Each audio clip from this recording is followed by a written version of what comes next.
Isso. Aqui. Aí, já está Agora gravando. foi? Tá. Agora eu compartilho de novo. Eu venho em share screen, aí eu Isso. venho aqui, share. Aula dinâmica de como aprender a usar o Zoom em 5 É, minutos.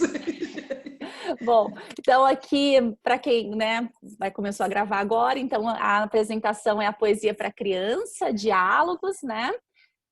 Eu sou a Regiane Boainaim e aqui estão minhas redes e quem quiser estender essa conversa pode falar comigo por um desses canais, né? Bom, e por que dialogarmos então sobre a poesia para crianças, né? Por que eu escolhi falar sobre isso? Porque nós sabemos que a palavra literária, a literatura sempre esteve na escola, e a escola reconhece que é importante trabalhar com a literatura, com a palavra literária, com a palavra poética, mas nem sempre a escola consegue dar conta disso, nem sempre existe ao longo desse período que a criança fica na escola, que o adolescente fica na escola, ele não, nem sempre ele é educado para o sensível. Então, algo está acontecendo. E quando a gente pensa dos gêneros que circulam na escola, de todos os gêneros que circulam na escola, o poema é o mais negligenciado, a ponto de muitas vezes ele não ele ser negado mesmo, não, a criança não ter contato nenhuma vez no ano com o poema, né, com o gênero poema. E aí tem várias abordagens, várias explicações para isso e teses mostrando isso, mas eu, Regiane, penso que muitas vezes a abordagem é uma abordagem focada nos elementos formais, exclusivamente na rima, no ritmo, exclusivamente na parte estrutural do poema e muitas vezes no significado. Então, o professor, na aula de leitura, ele fica muito focando o que se quis dizer com. Né? E não exatamente numa relação dessa criança com a palavra poética, tá? Bom, então longe de ser aqui uma resposta, mas com o intuito de falarmos. Tem gente querendo entrar, Fabi. Vamos admitir todas as pessoas. Admitir todo mundo. Vamos lá. Eu estou aqui fazendo as duas coisas. Vamos ver se eu dou conta. Tão longe de ser uma resposta, mas com o intuito de aumentarmos essa reflexão, né, sobre a palavra poética, surge essa minha fala de hoje, né, cujo propósito é promover um diálogo a respeito da necessidade da presença efetiva e constante do poético na escola. E, a meu ver, somente pelo contato da criança e do adolescente com obras de qualidade estética é possível estreitar progressivamente a familiaridade do aluno com as dimensões do poético. Aí, quais são essas dimensões do poético? Materialidade sonora, visual, o silêncio, as insignificâncias, a potência do não dizer, essa inoperosidade da palavra, sobre a qual eu vou falar mais daqui a pouquinho. Então, o meu intuito hoje é promover esse diálogo acerca dessas questões. Mas antes de nós falarmos um pouco disso, a gente tem que pensar o que é essa palavra poética, né? Essa palavra poética, o que faz uma estrutura verbal ser considerada poética? Bom, vamos admitir mais pessoas aqui. Bom, vamos lá. O que faz uma estrutura verbal ser considerada poética, né? Sabendo que é a mesma língua, né? Vamos falar da língua portuguesa. Se é a mesma língua, o que diferencia tanto a ponto dessa palavra ser poética e essa não, né? Como escolher bons livros que apresentem essa palavra poética? Eu acho que esse é o nosso grande desafio quando a gente é professor e tem que escolher, né, bons livros para os nossos alunos e como trabalhar com esses alunos esses livros, né? Bom, então vamos aqui.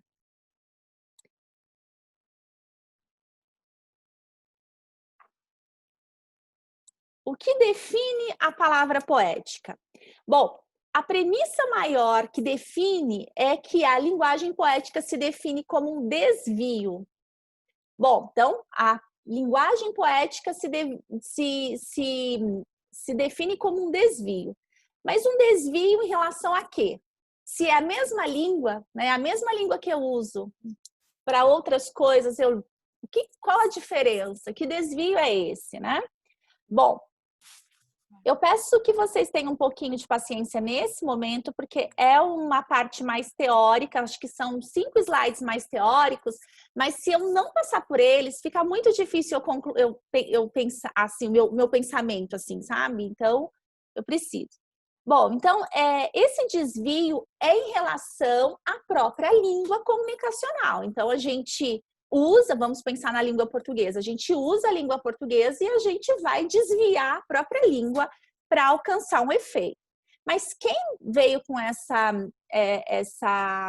esse questionamento, né, foi um cara, um teórico, lá antes de 1915, chamado Jacobiński. O Jacobiński, ele escreveu alguns artigos que serviram de base, inclusive, para os formalistas russos. Foram os formalistas russos que muita coisa que a gente tem, né, de pensamento sobre a literatura, sobre a palavra poética, né, sobre a linguagem poética, os formalistas que trouxeram para nós. E esse Jacobiński, os artigos dele serviram de base para isso. E o que ele dizia? Ele dizia que os fenômenos linguísticos, ou seja, a língua, né? Então, esses fenômenos devem ser classificados do ponto de vista do objetivo visado pelo falante. Então, o falante que vai controlar qual é o objetivo que ele pretende. Se os falantes utilizarem com o objetivo puramente prático, né, de comunicação, ele faz uso do sistema da língua cotidiana. A língua do pensamento verbal, na qual as formas linguísticas, os sons, os elementos morfológicos não têm valor autônomo. Então, prestem atenção nesse não tem valor autônomo. Por que não tem valor autônomo? Porque elas só servem para comunicar. Só não, elas servem para comunicar. Né? Então, ela não tem valor autônomo porque ela está ali para servir, para comunicar. Vamos admitir mais gente, vamos lá. Mas podemos imaginar, né? E eles existem realmente, outros sistemas linguísticos dentro da própria língua, nos quais os objetivos práticos recuem, né? Fiquem um pouco esquecidos, fiquem um pouco no segundo plano, não desaparece totalmente, e as formas linguísticas obtenham, então, valor autônomo. Então, quando a gente, dentro daqueles elementos linguísticos, quando aqueles elementos linguísticos são empregados de forma não mais para comunicar, nós vamos ter uma língua autônoma. O que é uma língua autônoma? Uma língua que não serve para comunicar. Não significa que ela não seja impossível de entender, não é isso. Significa que ela é uma língua que não está a serviço da comunicação, essa comunicação nossa cotidiana. Deixa eu admitir mais umas pessoas aqui. Bom, até aí tudo bem, gente? Gente, eu estou... Professora. Sim? Tá Ai, que bom. ótimo. Ou eu não estou falando sozinha, não. De vez em quando vocês abrem o microfone e falam, ok. Ótimo, professora. Tá? Bom, então o que a gente tem aqui?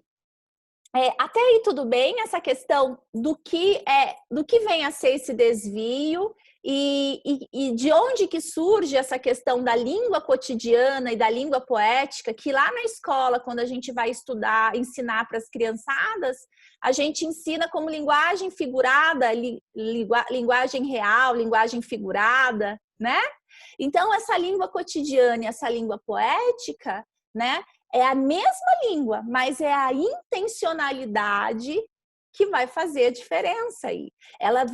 Quando ela deixa de comunicar, ela passa a ser uma língua autônoma, uma língua que existe para ela mesma.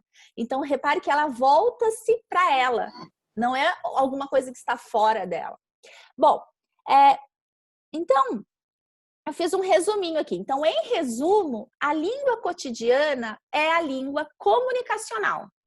O que é a língua comunicacional? Aquela língua da operosidade. O que é operosidade? Aquela língua que serve para alguma coisa, né? Aquela língua que opera, que serve para. Então, com isso, como ela serve para, ela está a serviço da comunicação. Estando a serviço da comunicação, é uma língua não autônoma, né? Já a língua poética, ela é uma língua não comunicacional. Quando eu falo não comunicacional, não significa que eu não vou entender. Significa que a parte do significado, aquele significado, eu falo uma coisa para entender, todo mundo vai entender a mesma coisa. Eu chamo isso aqui de marca-texto. Então, se você fala a mesma língua, você vai saber para que serve isso, né? Então, o que acontece? Essa língua não comunicacional, ela tem ainda um significado, tem, claro. Só que fica o significado de segundo plano, porque ela se abre para outras potencialidades, né? Com isso, ela é uma língua da inoperosidade. Inoperosidade no sentido de não comunicacional. Então, por isso, autônoma. Esse conceito, gente, ele é muito importante para a gente começar a pensar na palavra poética. Muito importante. Então, por isso, eu trouxe esse livrinho aqui para vocês, que eu super recomendo, que é O que é Comunicação Poética. Esse livro do Décio Pignatari é um livro fininho, compra em sebo, um livro que ajuda muito a entender essa comunicação poética. E todo esse trabalho dele é baseado num teórico estruturalista chamado Jacobson, né? E aí, o que o Décio Pignatari fala? Ele diz que a linguagem verbal é a linguagem da lógica. Então, essa língua que a gente usa para comunicar é a linguagem da lógica, da linearidade, da combinação, das definições, da contiguidade, da arbitrariedade. Então, a língua comunicacional é isso. Ela é uma linguagem lógica, que serve para, ela é linear. Se você alterar muito essa língua para de ter um significado, né? Então, é a linguagem do signo para. Então, é isso para alguma coisa. Isso para comunicar. Um signo para, né, dessa língua cotidiana, ele conduz a alguma coisa, a uma ação, a um objetivo que está fora dele. Mas quando você foge desse automatismo, quando você começa a ver, sentir, ouvir, pesar, apalpar as palavras, então as palavras começam a se transformar em signo de. Repare que agora eu venho com outro conceito, não é mais o signo para, não é para comunicar, é o signo de. O signo para em si mesmo. É aquilo que eu disse da língua autônoma. Então, é a palavra pela palavra, é a linguagem pela linguagem, né? Então, não é mais essa comunicação algo que está fora. Repare que as crianças, quando elas estão começando a falar, quando elas não têm ainda total entrada na língua, né? Quando elas estão aprendendo ainda a falar, ainda não tem um 100% de domínio da língua, assim, não conhece todos os significados, elas começam a fazer muitas experiências com a palavra. E elas, muitas vezes, param e prestam atenção num som que é interessante da palavra, né? Então, assim, por exemplo, eu me lembro quando uma das minhas filhas... Alô? Oi? Tá tudo certo aí? Vocês estão me ouvindo bem? Sim, estamos. professora. Eu acho que não foi nada. Tá. Então, Acho que alguém que falou alguma coisa. Ah, tá, ok. Então, o que acontece? As crianças, como eu falei, quando elas ainda não estão totalmente nessa língua do significado, elas têm uma relação com a língua de uma forma muito diferente. Às vezes elas se apaixonam pelo som, né? Eu me lembro que quando uma das minhas filhas, a minha filha mais nova, era bem pequenininha, eu lembro que ela gostava da palavra bochecha. E é verdade, e a gente olha assim, bochecha, para pensar na palavra, a palavra ela é muito sonora e ao mesmo tempo ela é toda, faz um movimento diferente na boca, né? Então repare que as crianças não pelo significado, elas vão a palavra pela palavra. Então essa relação que as crianças têm com a palavra é muito a relação do poético, tá? Então, isso que a gente tem que... Por isso que o Décio Pignatari fala, né? Que quando a gente sai desse signo para, quando a gente sai dessa língua comunicacional, a gente começa a pesar as palavras, ouvir as palavras, apalpar as palavras. Então, a gente tem uma relação diferente com elas, né? Bom, tudo certo até aí? Podemos continuar? Aqui... Então, começar a ver, sentir, ouvir, pesar, apalpar as palavras é ter a sensação do objeto, a sensação da vida. Não seria esse o papel da arte? Então, repare que não é uma relação para interpretar um objeto, é uma relação para ver, sentir, ouvir, pesar, apalpar as palavras. Então, nesse aspecto, a relação da criança, né, de qualquer um, mas vamos pensar na criança, da criança com um livro, com a palavra, com a literatura, é uma relação corporal. E é assim que deve ser. Por quê? Porque não é pelo significado que deve ser. Então, a entrada, nós como professores, mediadores de leitura na sala de aula, nós não temos que buscar exclusivamente uma interpretação. Porque isso não é familiarizar a criança com a palavra poética. Mas precisamos criar situações para fazer com que essa criança veja, sinta, ouça, pese, apalpe as palavras. Então, as palavras, elas têm esse físico, elas têm uma sonoridade, uma visibilidade, tá? E isso é o papel da arte, né? Trazer essa relação próxima, essa presença. Bom, e aí, isso que eu acabei de dizer, e que a partir do Décio Pignatari, é muito o que o Shklovsky, que é um outro formalista russo, disse em relação a... Deixa eu admitir umas pessoas aqui, gente, só um minutinho. Ah, demais. Eu não sei fazer várias coisas ao mesmo tempo, peraí. Acho que foi. Bom, então Shklovsky, um formalista russo, lá em 1915, na Arte como Procedimento, é um livro que eu super recomendo, o livro da teoria literária Formalistas Russos, ele vem dizer que, e eis que para devolver a sensação da vida, para sentir os objetos, para provar que pedra é pedra, existe o que se chama arte. O objetivo da arte é dar a sensação do objeto, não é uma interpretação do objeto. É a sensação do objeto como visão e não como reconhecimento.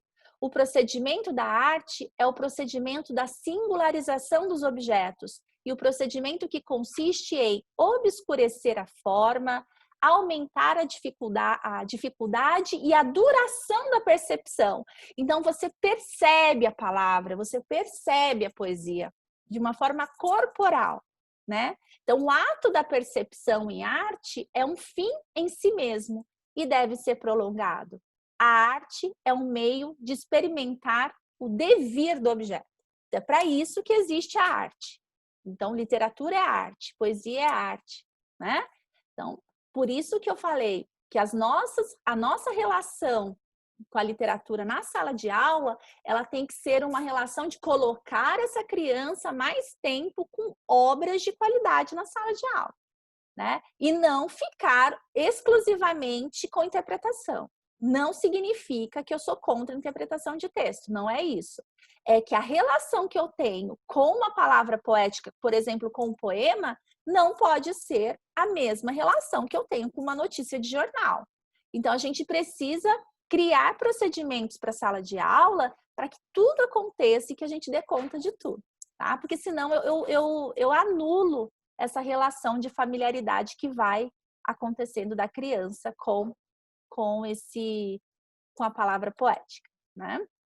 Bom, então aqui nós temos qual é a característica inerente a toda obra poética. Então, toda obra poética, né, ela acontece por dois modos básicos de arranjo, né? Então, que é a seleção e a combinação. Então, qualquer obra poética, seja ela poema, seja ela romance, seja ela conto, qualquer, ela vai partir de dois procedimentos, né? Para arranjar, para organizar as palavras, que é seleção e combinação.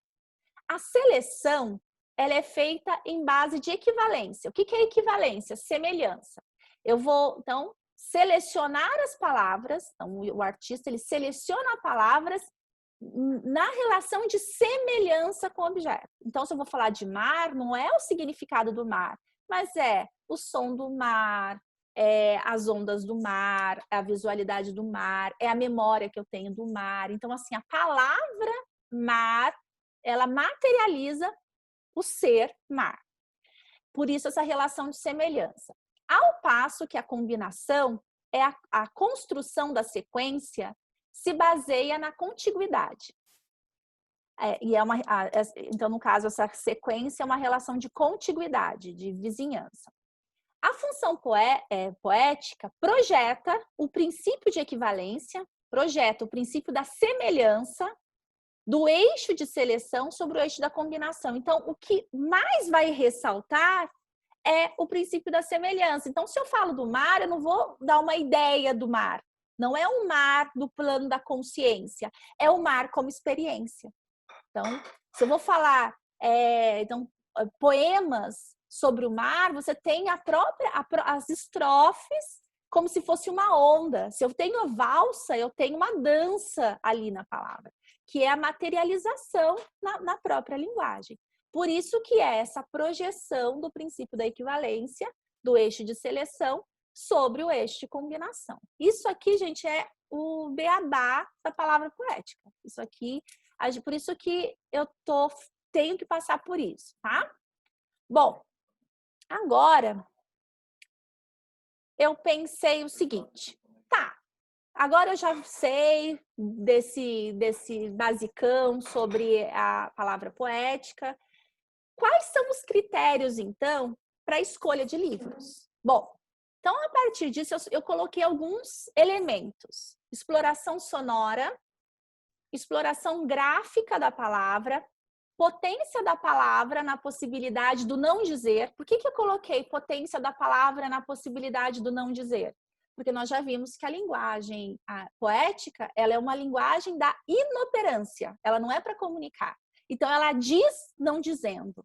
Ela diz pelo silêncio, né? Então, por isso aqui eu coloquei silêncio, abertura para as inutilidades. Então, qualquer coisinha que ninguém dá valor importa para a poesia, tá? Olhar inaugural, que é a abertura do poeta. O poeta olha para algo e aquilo que é uma insignificância vem como se fosse visto pela primeira vez. Por isso, esse olhar inaugural. Sugestões, tá?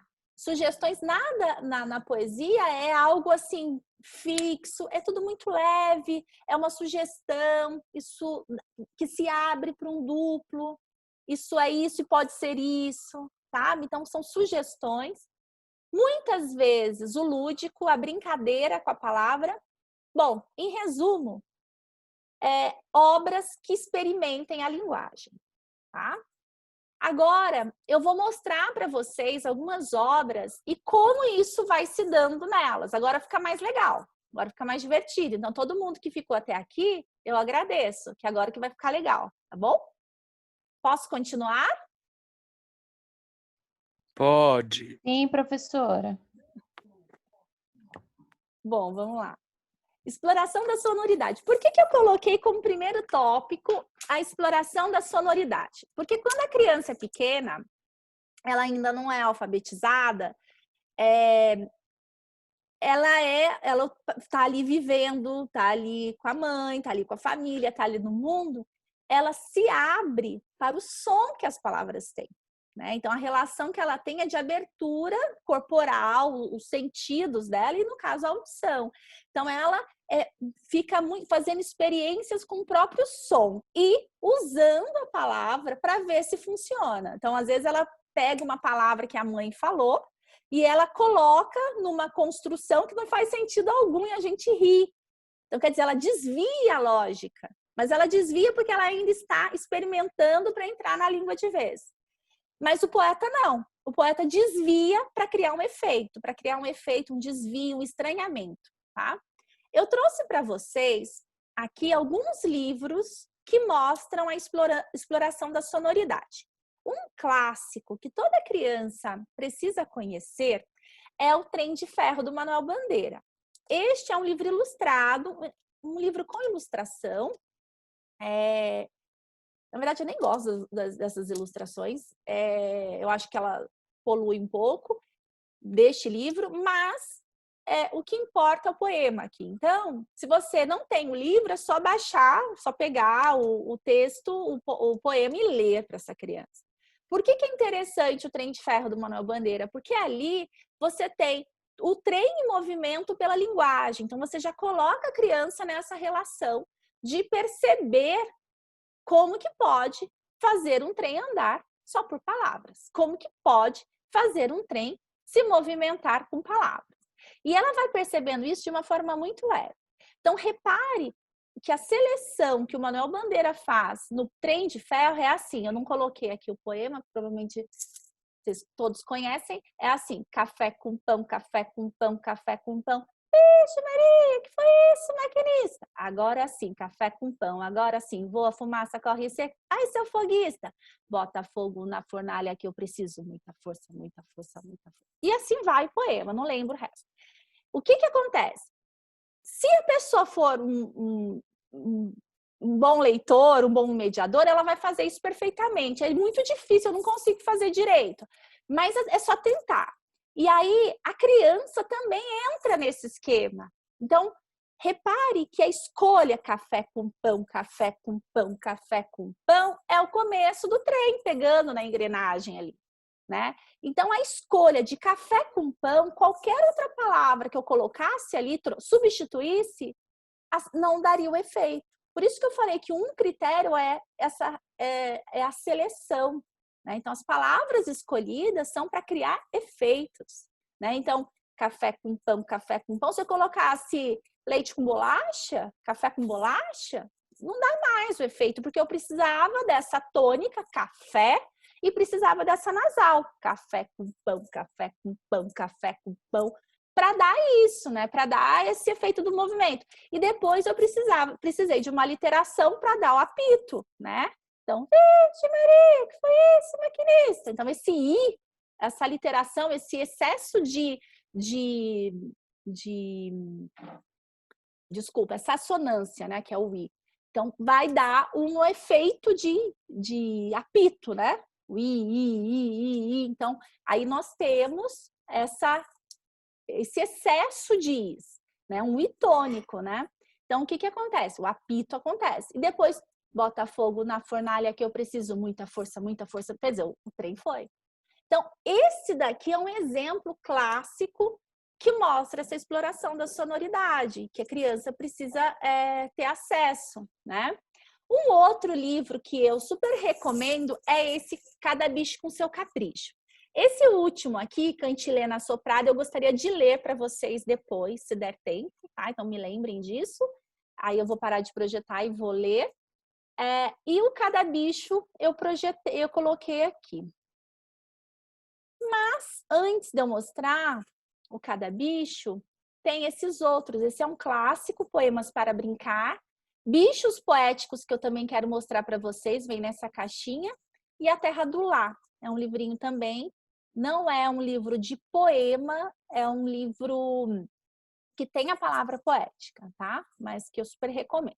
Aí, esse daqui é Outras Dúzias de Coisinhas à toa que deixam a gente feliz, 2 dúzias de coisinhas à toa e assim vai. São livros da Ruth Rocha e do Otávio Roth. Então, olha que bonitinho para explorar essa rima, essa sonoridade. Então, aqui, ó. Tirar a sorte no osso. Jogar pedrinha no poço. Um cachecol no pescoço. Papagaio que conversa. Pisar em tapete persa. Eu te amo e vice-versa. Então, a cada virada de página, você tem aí uma dupla de versos e aí nós vamos ter uma rima, né? Que é um elemento importante para a sonoridade. No livro Cada Bicho com Seu Capricho, nós temos, olha que graça, é um livro ilustrado, Bem te vi. O bem te vi, bem me viu, mas fingiu, fugiu do galho lá no meio do jardim. Olhei para ele, fiz psiu, cantei, dancei, toquei chocalho e ele nem tchum para mim. Então, tem também essa brincadeira, né? Reparem, gente, que eu não estou analisando, eu vou analisar outros. Eu não estou analisando porque no momento, quando a gente coloca essa criança numa relação de contato diário com obras de qualidade, a gente precisa permitir que essa criança toque o livro, que essa criança leia. Claro que tem obras que nós vamos analisar com elas, né? A gente vai fazer isso, como eu vou mostrar para vocês. Mas ela precisa explorar isso, ouvir, ler de novo, tá?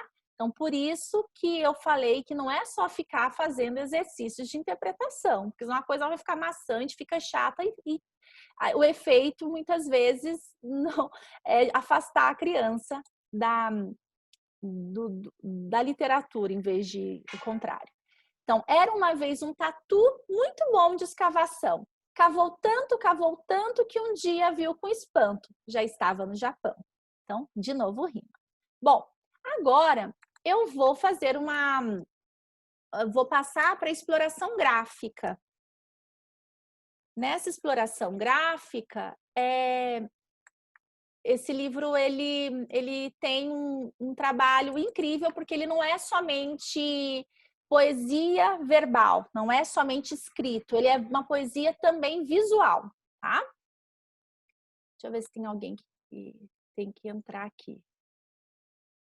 Admite. Gente, será que eu tô conseguindo colocar todo mundo? Acho que sim. Bom, vamos lá. Então, aqui. Esse livro... Como chama esse livro? Quem arrisca? O que vocês acham? Como chama esse livro? Quem conhece não fala, tá? Só para quem pela primeira vez. Bom, quando eu vi esse livro, acho que em 2016, logo que ele foi lançado, estava na feira da USP, e aí eu vi esse livro no stand da editora Ozé, eu li assim, daí eu falei, apóstrofe, aí a moça falou para mim, a galinha. Aí eu falei, e outros bichos inteligentes. Falei, nossa, a galinha. Aí eu vi, né? Então, você fica H. Aí quando a galinha, aí você vê a galinha mesmo, né? Então, repare, a galinha, né? Então, na própria sonoridade, na própria forma como eu falo, você tem H, linha, a palavra galinha, e também a escolha da fonte é uma fonte que chama, acho que Bordoni, é uma fonte que é serifada, tá vendo? Isso aqui chama serifas. Então, isso aqui, se colocasse qualquer outra H, não daria, gente. Se fosse H maiúsculo, não daria o efeito. Mas esse H, nessa fonte escolhida, dá um efeito dessa galinha. Ó, o rabinho dela aqui, né? Então, aqui nós temos uma galinha. Aí eu falei, nossa, que livro! E aí eu me apaixonei pelo livro e até hoje estou com ele. Bom, o que nós temos nesse livro? Nesse livro nós temos vários poemas verbais, poemas escritos, mas nós temos várias imagens de letras, palavras, que são considerados poemas visuais. Tem gente que quando lê, pensa que é só uma ilustração para os poemas, mas não. São poemas visuais, sim, porque eles são construídos a partir de um projeto gráfico que pretendem ali, cujo intuito é trazer para essa criança, para esse leitor, os bichos na frente dele, a cada virada de página, tá? Então, a gente tem a lesma, olha aqui o efeito, a lesma em movimento lento. Você tem o ir e vir da formiga, o ir e vir retilíneo da formiga. Você tem a pulga no instante em que ela salta, né? Então, isso aqui é uma poesia. Reparem que não é uma palavra apenas para comunicar, mas uma palavra que foi pensada numa construção para criar um efeito, tá? Bom, então para mim, esse livro, ele é um livro que permite mudar o hábito do leitor comum, da criança, né? Então, aqui para uma criancinha um pouquinho mais velha, se bem que eu já fiz essa experiência aqui em casa, desde quando minha filha estava com 4 anos, e em cada momento a criança vai se apropriando de uma coisa diferente do livro, tá? Então, é claro que uma leitura mais global é para um leitor um pouquinho mais velho, mas em cada momento ela consegue, ela é como se ela adentrasse uma camada desse livro, tá? Então, esse livro, ele permite mudar o hábito do leitor comum. Não se trata apenas de ler os poemas verbais, que tem aqui, eu vou mostrar, mas de perceber que as letras, em diferentes formatos, tamanhos e tipos, são, antes de tudo, imagens grafadas no papel. Letra é imagem, né? Ela está lá estampada. E, ao serem operadas em raciocínio analógico, ou seja, naquela relação de semelhança, né, que eu quero materializar na própria palavra o próprio objeto, no caso os bichos, alcançam o poético, tornando-se poesia visual. Bom, então, expor a criança a essa poesia é permitir que ela incorpore novas possibilidades do que já conhece. Então, provavelmente, uma criança que chega a esse livro, ela já veio acostumada, já viu em algum momento a sonoridade, né? Já teve uma relação de exploração sonora, mas ainda não explorou, né, totalmente a visualidade da palavra. Então, aqui é um outro elemento, né, desse poético, né? Então, ela vai acrescentando mais conhecimentos em relação ao poético, né? Então, não há na poesia visual rima, não há estrutura métrica, ela é uma forma poética que valoriza a exploração sonora, visual e semântica da palavra na espacialidade da página, tá? Bom, aqui, esse A Galinha, que é o título, ele foi feito com uma letra que é a letra Bordoni. Eu achei que tivesse colocado, mas é a Bordoni. Bom, o que a gente tem aqui? Aqui é o livro, né, no poema Formiga. Então, no lado direito, a gente tem o poema verbal. No lado esquerdo, a gente tem o poema visual. Então, você tem aqui, por exemplo, uma linha de Fs né, os Fs para um lado e depois para o outro. E aqui a gente tem a formiga.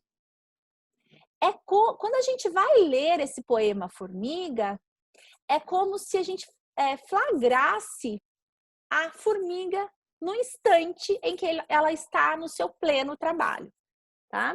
Deixa eu ver se eu não estou com o meu...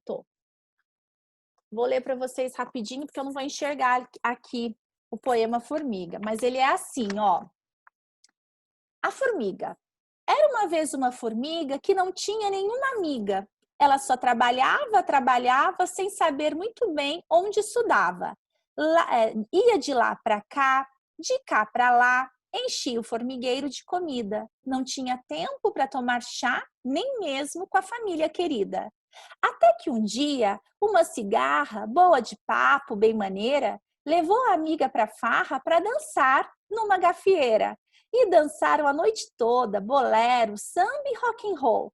A cigarra só bebeu soda, a formiga se escancalhou. Assim descobriu a formiga como é legal ter uma amiga. Sair, dançar, se divertir, sair sem saber aonde ir. Que a vida não é só trabalho, também é uma tarde de orvalho, conhecer gente, viajar, ir com a filha ver o mar. Então, quer dizer, você tem aqui um poema deste lado verbal, que ótimo, que explora a intertextualidade, tem muita coisa para a gente trabalhar com a criança nesse poema. E temos também o exato instante em que a própria letra materializa o ser, no caso a formiga, no instante de constante trabalho. Certo, gente? Até aqui tudo bem? O Jonathan pode dar um ok aí para mim? Certo. É Jonathan, não é? Que falou? Isso. A gente pode comentar durante? Só um Claro. comentáriozinho. Eu vou Volta no da formiga, por gentileza. no da formiga. Isso. Aqui. Aqui? É esse. Só rapidão. Eu gosto muito de poema. Eu escrevo bastante, leio bastante. Se me der um livro de poesia, esqueça-me. Daí, por exemplo, nós temos esse livro aí, tanto para criança quanto para adulto. Nós temos o visual na página esquerda, o Isso. poema para criança, como você disse, que a gente pode trabalhar, mas olha a crítica social. Não estou dizendo contra o capitalismo, estou dizendo as pessoas trabalhando e às vezes esquecendo da vida. Daí traz a importância de viver além do trabalho. Entende? Por isso que eu gosto muito de poema, porque mexe muito com a gente. Só isso, muito obrigado. Muito bom. Na verdade, eu gosto muito de um texto do Roland Barthes, que ele fala, que é o texto aula, né? Ele diz assim que num gesto, se não fosse num gesto assim de absurdo, né, total loucura, tirasse todas as disciplinas, ele deixaria a literatura, porque a literatura faz do saber uma festa. E olha como tudo vem aqui de uma forma leve. Não é o intuito falar da sociedade, mas entra porque está. Aqui não era, né? Aqui mas para mostrar, olha como que é, como a gente deixa de viver, né? Então, olha como nós somos formigas, né? Então, é isso mesmo. Eu acho que é possível fazer, por isso as conversas. Eu, cada vez mais, olha, gente, eu escrevo muita sequência didática, já fiz muita sequência didática para os meus alunos, faço ainda, precisa fazer, a gente precisa organizar as nossas aulas, ter um plano, ter uma sequência, mas às vezes, dentro do que a gente preparou, surge uma conversa que abre tanto na sala de aula, né? Tão maravilhosa. Então, explorar com a criança tantas coisas aqui, né? Então, é uma conversa. Por isso, o professor como mediador de leitura, o professor leitor. Então, cada vez mais eu acredito nisso, tá? Bom, aqui nós temos um poema da pulga. Então, olha, no lado esquerdo, no instante em que a pulga pula, né? Do lado direito, nós temos o poema Olga. Então, Olga era uma pulga revoltada porque não se chamava Ulga, já que nesse mundo não há nada que a gente possa rimar com pulga. E todas as pulgas sabiam disso, mas ninguém lhe dava folga. Quando ela estava longe, diziam, na verdade, o nome dela é Olga. Bom, então, pulga e Olga. Polga e não pulga, né? Então, olha que legal essa brincadeira que vai se estabelecendo.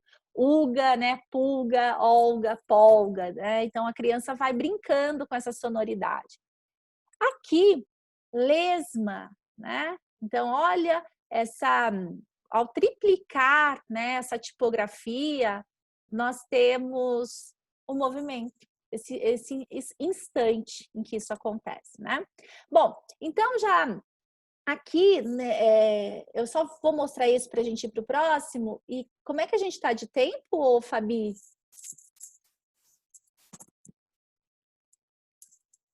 Oi? Dá para tocar mais um pouquinho. Ai, que bom, porque tem bastante coisa aqui, mas também se não me segurar eu fico. Então vamos lá. Bom, nesse poema Gente, vocês podem me interromper, tá? Como foi o Jonathan que falou, né? Isso. Tá, vocês podem Eu. perguntar, podem entrar, porque senão fica difícil, né? Aí eu coloquei lá diálogos e só eu falo, né? Ai, gente. Bom, vamos lá. A lesma. A lesma é sempre a mesma, deslizando majestática e alheia, côncava de prata, o caminho de areia. A mesma lesma que vai meio a esmo, seguindo cegamente suas antenas, como se nada nem ninguém pudesse detê-la. Recolhe desatenta sua cauda de estrelas.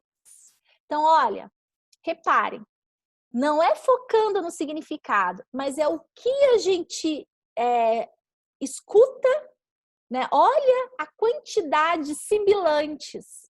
É essa lesma que se arrasta mesmo, né? E que deixa uma cauda de estrela, aquela luminosidade, aquela gosminha.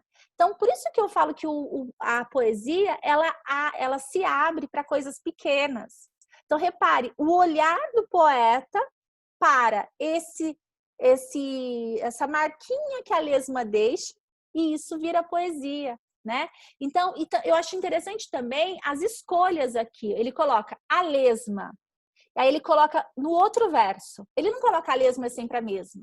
Quando ele quebra, ele faz um enjambemans. Essa quebra, ela vai imprimindo um outro ritmo. Então, olha, a lesma é sempre a mesma, deslizando majestática e alheia. Côncava e retrátil, vai cobrindo de prata o caminho de areia.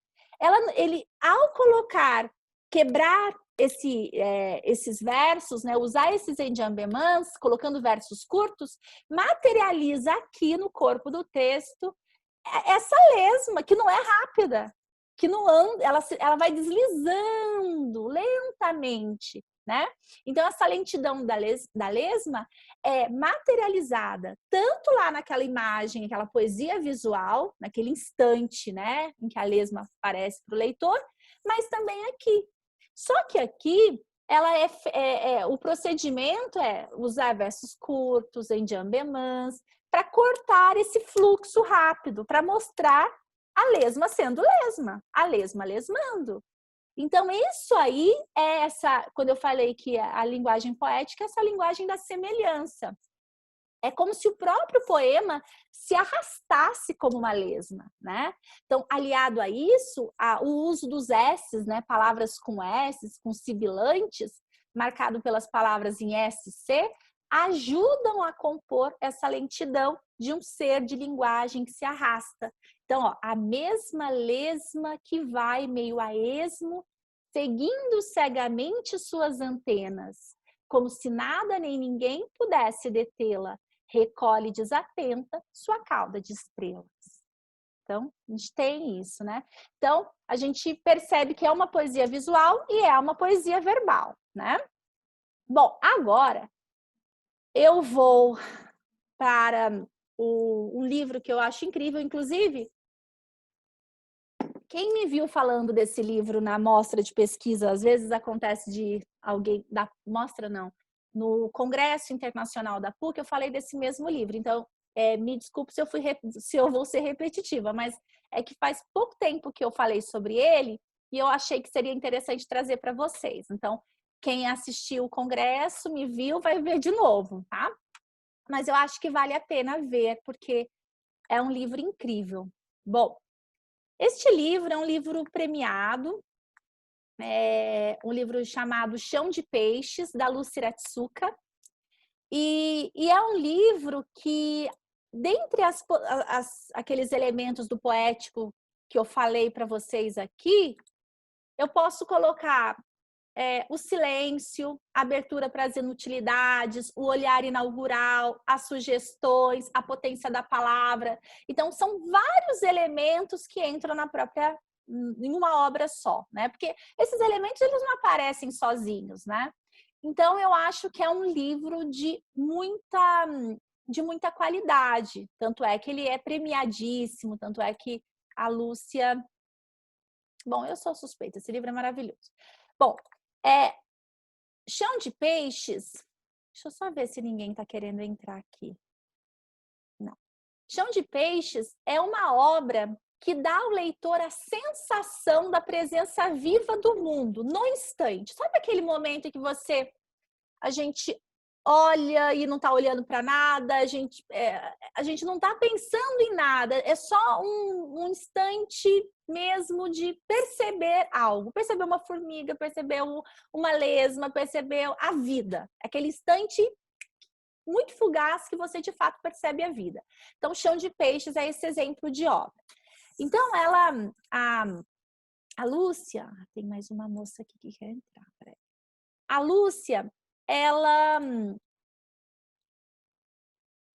faz toda essa obra, ela é autora e ilustradora, com a técnica do sommelier. Então, o que é essa técnica do sommelier? É quando você...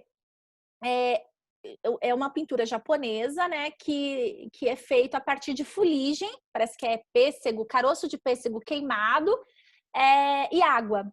E aí, com um pincel, o artista ele imprime força nos lugares que ele quer, né, colocar mais força, e com o mesmo pincel ou um outro, ele coloca os detalhes. Então, é uma técnica em que nada sobra, é só o essencial. Então, a gente pode dizer que o sommelier é a linguagem da essencialidade. E, a meu ver, a Lúcia traz no Chão de Peixes, tanto na palavra quanto na imagem, essa linguagem da essencialidade, tá?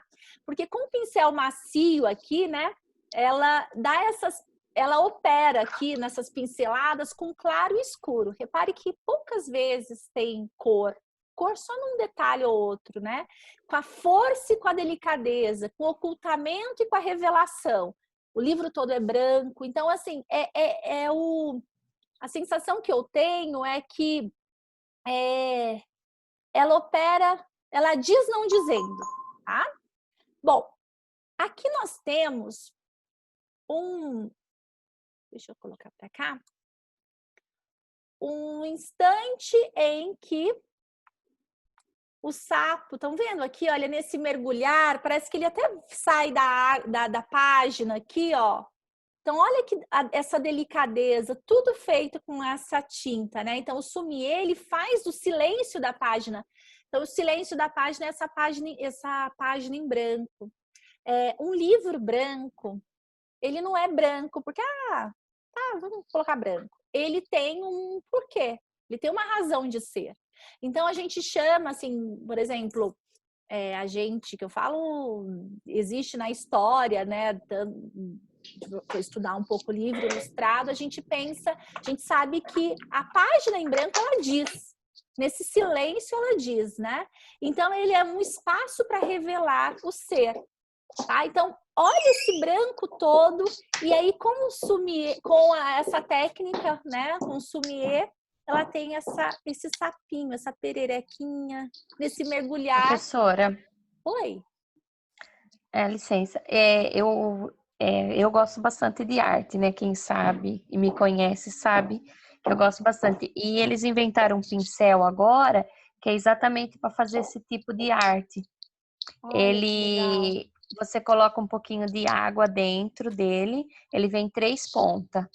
E daí, usando essa técnica, tá vendo que aqui nessa folha de baixo, ela é um pouco mais clara, né? Sim. Então, ela coloca um pouco mais de água para ele ficar desse jeito. Para não ficar muita água, esse pincel você vai apertando ele e ele vai dosando a quantidade de água que você coloca para ficar essa técnica. Muito legal. Eu nunca vi esse pincel. O que eu vi, vários artistas fazendo essa técnica, mas assim, dosando a água e o pincel, isso tudo manualmente, assim, no potinho.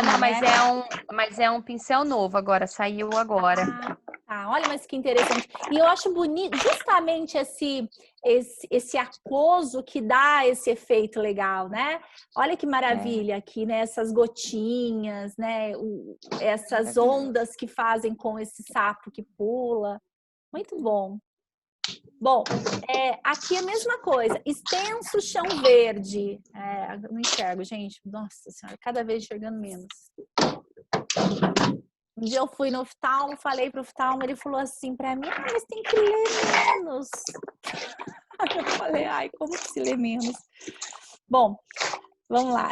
Quer ver que graça que é esse poema da vaquinha? Olha. Ana, dá licença, filha.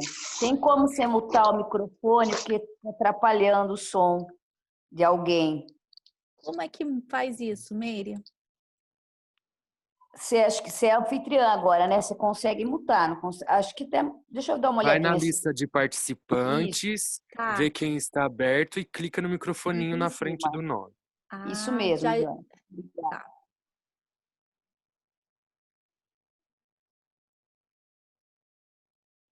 Ótimo, agora você pode falar, professora. Tá. Bom, então, aqui nessa da vaca, que eu não vou achar agora, eu acho muito interessante porque é olha isso, gente, o espaço branco, a vaca aparece, né? Essa vaquinha. Então, essa ilustração, achei. Olha o que tem no texto verbal. Então, é uma poesia que se dá tanto na imagem quanto no próprio texto. Ó. Extenso chão verde, ouço um mugido de longe, eterno domingo. Quer dizer, aquilo que se estende, aquilo que vai embora, né?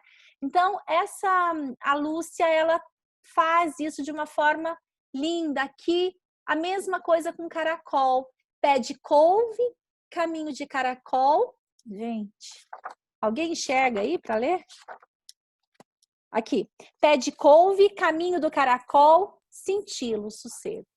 Então, olha aqui o caracol cintilando o sossego. Então, o poema, a ilustração é importantíssima, por isso que é um livro ilustrado, para que tudo isso aconteça diante do leitor, né?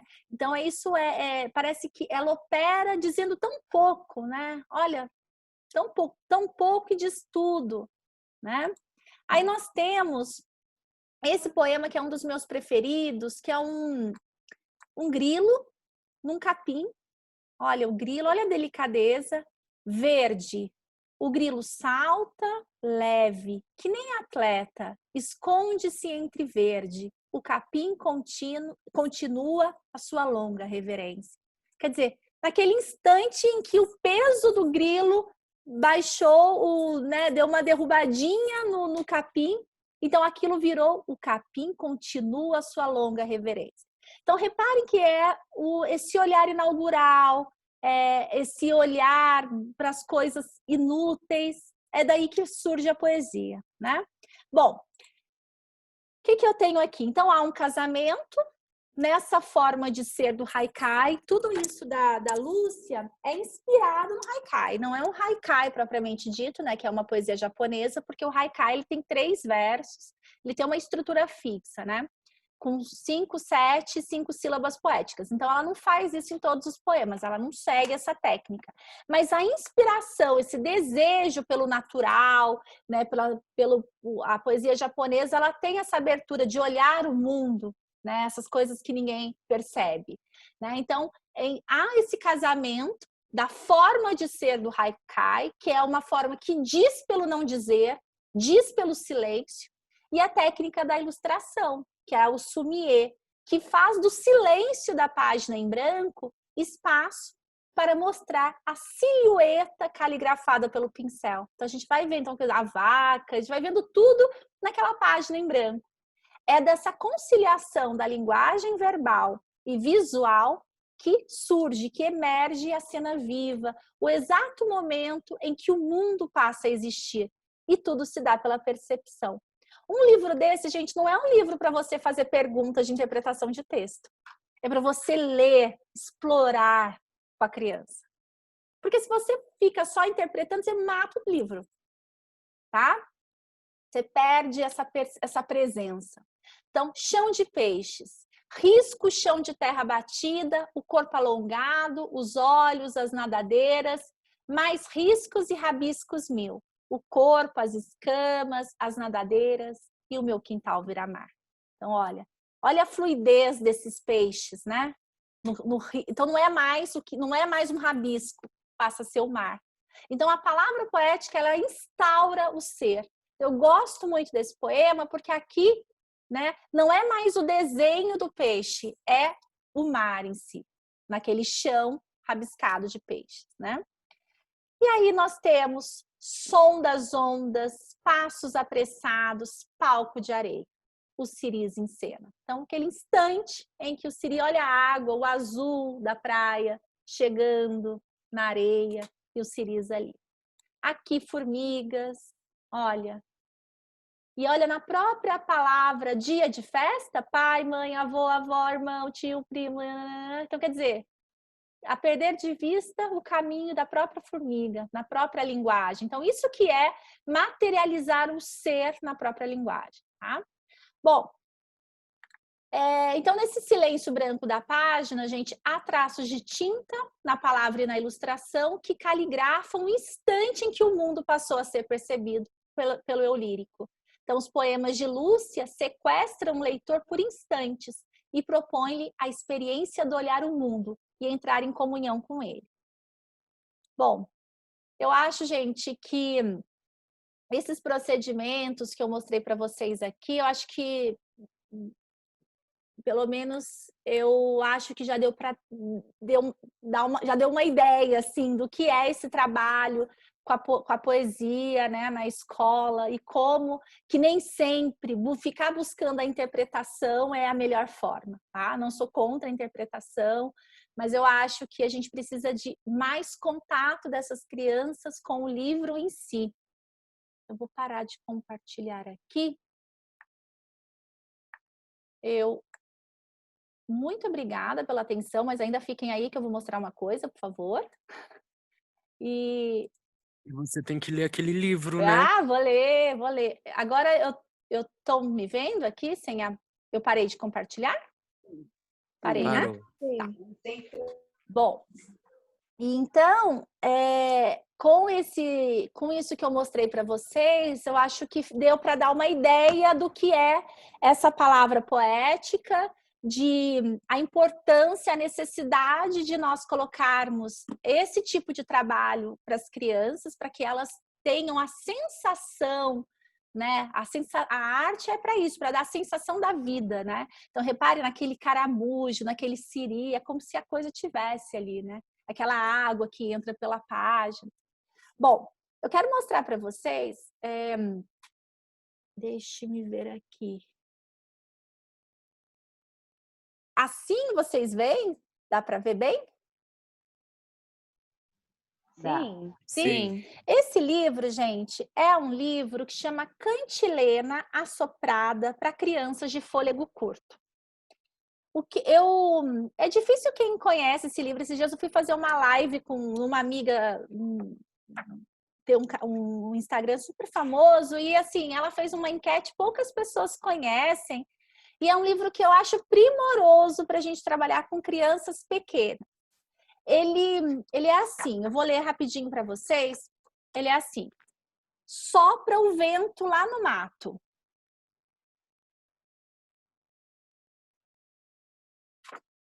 Sopra o trem na estação.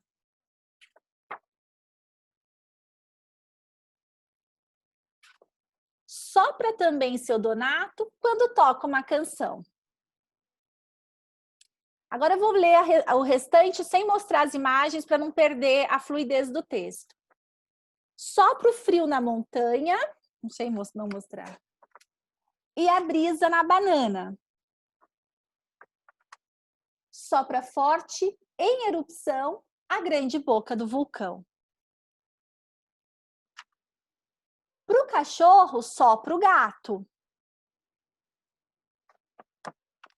Sopra Antônio impertinente quando bufa em desacato. Sopra Sibila a serpente. Sopra o vovô o prato. E a vaca, de bobeira, sopra o geyser feito um pato. Um jato. E baixinho a cafeteira, sopra a ursa o seu rebento. Arde o fogo com o vento, Sopra pronto o feijão na panela de pressão. Sopra o peito de saudade. Sopra bravo jacaré. Sopra as velas com vontade e no pedido bota fé. Esse livro, ele pode ser lido, eu já fiz experiência com ele, tanto para crianças pequenas, e o que é legal desse livro é que a criança vai assoprando. Então, em cada página que vai acontecer, enquanto o mediador vai fazendo essa leitura, a criança vai também soprando. Por isso que chama cantilena soprada para crianças de fôlego curto. Né? Então, e no final, a criança se empolga mais porque tem um bolo cheio de velas.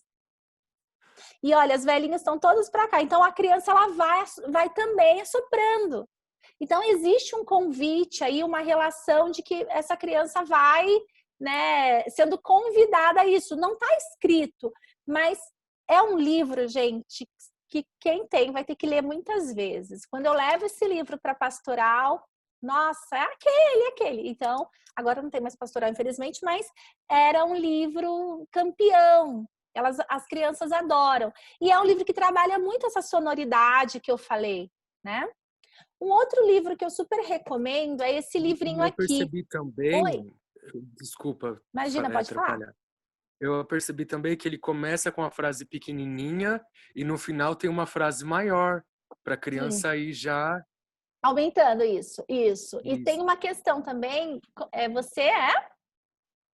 O Jonathan. Ah, olá, Jonathan. E aqui, ó, tem também uma questão que isso é uma interessante que você falou, e tem também uma questão que eu acho bacana, que tem várias entradas para o ato de soprar. Então, por exemplo, tem a natureza que sopra, o vento, o trem na estação.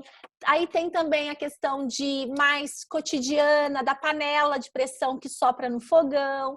Então, a criança vai percebendo que a palavra sopro, ela pode ser usada em várias situações. Ela vai se apoderando dessa linguagem, né? Eu gosto também que esse livro, ele não... Por ele ser... É um livro para crianças, mas as palavras são palavras que nem sempre fazem parte do cotidiano delas. Por exemplo, sopra e sibila a serpente. Então, quer dizer, você tem uma escolha aí, não é porque é para criança que tem que ser fácil. A criança, ela vai pela sonoridade, ela passa por isso. Às vezes ela vai perguntar para você, o que é sibila? Aí tem uma cobra, né? Então a gente vai falar, a sibila por conta dessa cobra. Então a gente mostra, a gente fala. Então, ó, sopra e sibila a serpente. Então, na própria estrutura de S's aqui, né, dessa literação, desse sibilante, você tem essa sibilância, né? Você tem a cobra, né, soprando e fazendo esse barulho. Então, as escolhas são muito interessantes. Então, eu acho bacana porque é um respeito por essa criança. Essa criança que vai se apoderando das coisas à medida que ela vive essas coisas, essa língua, né? Então, eu gosto muito, eu recomendo. Eu acho que ainda existe esse livro, ele não está esgotado. Um outro livrinho que eu acho bacana, alguma pergunta, gente, sobre isso? Mais alguma coisa? Não? Eu acho que a gente tem que encerrar, né? Eu vou só falar desse livro para encerrar, e esse livrinho aqui, ele vem, uma caixinha super fofa, chama Bichos Poéticos, e ele vem esses livrinhos dentro. E cada livrinho desse tem um porco oco, tem o gato, tem o sapo bom de papo e o lobo bobo. Então, são histórias narradas. Então, histórias narradas são histórias rimadas. Então, são histórias em versos. Então, é legal que a criança vai percebendo essa sonoridade, mas também há um trabalho com a visualidade da palavra. Por exemplo, no porco oco, é um porco comilão. Só que ele não come qualquer coisa, ele gosta de comer livros. E aí ele vai comendo as próprias palavras do livro, ó. Mas ele não é um porco qualquer, ó. Começa com mas. Aí continua a história. Ele não é um porco qualquer, quer dizer, já comeu mas, ó. E aí vai, olha o barrigão dele crescendo. Ele tá comendo, inclusive, o próprio livro, né? Que é essa caixinha aqui. E aí vai até... Não é um porco qualquer. Então, ele vai comendo tudo até não sobrar. E aí, quando não sobra nada, aí, ó, qualquer. Quando não sobra nada, o porco vai aparecer lá no final, com a barriga assim. E a história acabou, né? Bom, então eu acho interessante porque tem essa abertura, né, de várias camadas do poético para criança. Bom, gente, é isso que eu tinha para vocês hoje. Espero revê-los em outros momentos. Tá? Nós E também. me desculpe Passei muito da hora, né, Fabi? Não, tranquilo. Hoje foi meio atípico, né? Os problemas técnicos aí do começo. Regiane, até gostaria depois, se alguém quiser falar a respeito, né? Sim, Tem claro. vários comentários aqui que acho que não deu para você acompanhar, tá? De algumas ideias que foram surgindo. Olha, tem... A Thalia falou que tem um outro livro, Pedro Vira Porco Espinho, que ela Muito gosta bom, muito. eu adoro. Sim, Olha lá. ótimo. Que as imagens dizem muito sobre os animais, que o movimento das letras lembra mesmo os bichos, que legal, né? Da aproximação da criança com a leitura através do encantamento, né? E, assim, às vezes a gente percebe, né, no dia a dia, que às vezes o docente acha que se ele não estiver trabalhando com a interpretação, ele está perdendo tempo, né? E o quanto a gente ganha com essa leitura prazerosa, né? Que a criança pede para você repetir várias vezes, porque a sonoridade é gostoso de ouvir, então ela fica pedindo repetição, né? É Quanto isso se mesmo. ganha com isso? Isso não é jamais perder tempo, né? Isso é você conseguir trazer a criança para a leitura, né? Exato, isso mesmo. Sabe, Fabi, cada vez eu me convenço mais disso, sabe? É que, como as aulas de literatura, né, na educação infantil, no fundamental, elas são aulas de língua portuguesa no fundamental.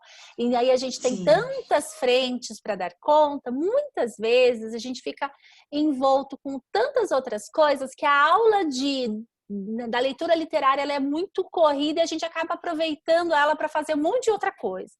E isso é um problema do próprio sistema, da própria forma. A gente tem que encontrar esses momentos e não ligar, porque muitos vão falar, fica só lendo. Não, ler não é só ficar só lendo.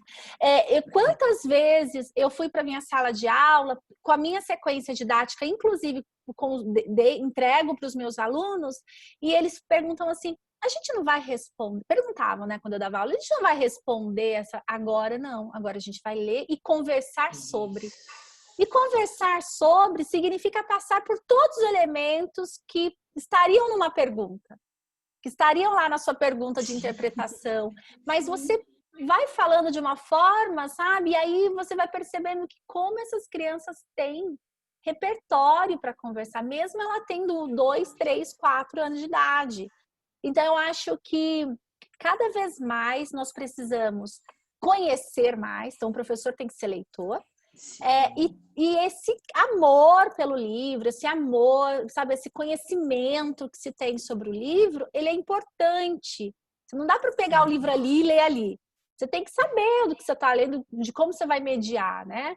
E aí as coisas vão muito bem, né? É isso que vai fazer nosso aluno ler mais, se interessar, adentrar no estético. Todos esses exemplos de livros que eu mostrei para vocês hoje são livros em que o estético, né, tem uma experiência estética ali, né? Mas é isso. Alguma pergunta mais? Alguém? Jonathan, gostaria de Eu falar? tenho só uma pergunta bem importante para mim, que é onde você vai deixar esse slide? Eu preciso dele. Bom, Sabe a por quê? O meu TCC, o meu artigo é sobre a influência dos textos, dos contos na língua portuguesa, né? Nos anos iniciais do ensino fundamental, com interdisciplinaridade. Então, isso daí é um tesouro para mim. Só não pode cobrar caro. vai ficar gravado, ele vai ficar gravado. E eu vou te dizer, Jonathan, Jonathan. Jonathan, tá. Eu tenho no meu, não é fazer propaganda, querer seguidores, mas eu tenho um trabalho grande sobre palavra poética lá no meu YouTube, Regiane Boainaí. Tá. Então lá eu tenho também. Inclusive, Fabi, se for possível, a gente pode tanto colocar essa gravação, se for possível, a gravação lá no nas suas redes e também lá, que eu acho interessante. Tá? Sim, é possível sim. Tá? Então eu acho que para outras pessoas terem isso, né? Então pode usar à vontade, é sempre bom. Eu agradeço você pela sua palestra, tá bom? Em nome da pedagogia, da Faculdade Galileu, nos dê aula, volte sempre, que nós possamos nos encontrar presencialmente, né? Se Deus quiser. Olha, mas eu vou te dizer, seria muito bom se eu pudesse encontrar vocês, mas tem um lado bom da pandemia, né? Que nos deu essa oportunidade, porque, por exemplo, eu não estaria aí agora, né? Então, mas eu espero um dia conhecê-los. Espero ir aí. Tem minha amiga querida, Meire. Espero visitá-los. Professora, não vai esquecer do povo da Barra e Gran TT, né? Apesar da gente ser o último termo, né? O 8º termo, né? Mas a gente vai aceitar os convites, né, professora Fabiana? Ela voltará. Acho que no dia 9 nós marcamos, né, Rê? Acho que é em novembro, não sei o dia exato. 9 de novembro. Sequência didática. Aquela encontra com a Cris, não é? A Cris é semana que vem comigo. Depois ela é comigo e a Regiane. Mas se a Cris quiser participar, enfim, todo mundo é bem-vindo. Ela vai falar sobre sequência didática e uso da vírgula. A gente não vai ser de literatura, assim, a sequência didática é de literatura, mas a de língua é o uso da vírgula. Eu acho que eu gosto muito. Tomara que vocês gostem também. Tá? Isso aí. Regiane, mais uma vez, muito obrigada, tá, por estar aqui. A gente sempre aprende e curte muito com você, né? É uma maneira gostosa de passar, assim, os temas e despertar o interesse em todos mesmo, né? Mais uma vez eu agradeço, sei que não é fácil, né? Uma sexta-feira à noite aí.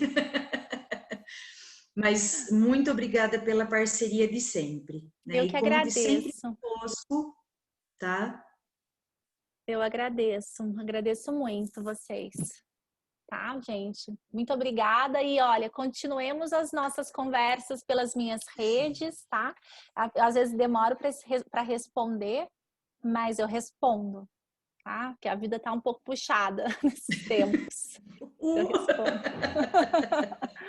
Obrigada, viu, gente? Fabi, você só precisa me dizer o que eu tenho que fazer agora aqui.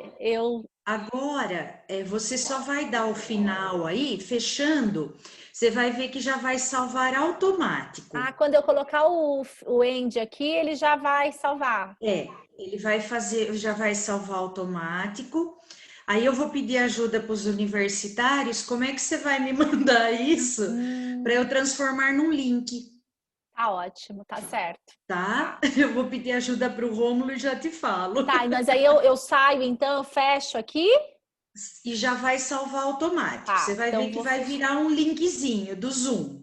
Tá. Né? E aí eu vejo como é que você vai me mandar isso. Tá bom. Gente, muito obrigada, viu? Um beijo para vocês. Eu adorei conhecê-la. Tchau. Tchau, tchau. Boa noite. Boa noite. Pessoal, até daqui a pouco. Até, professora. Boa noite, gente. Beijo. Ô, Fabi, eu coloco end meeting for all ou leave meeting? Acho que é end meeting for all, né?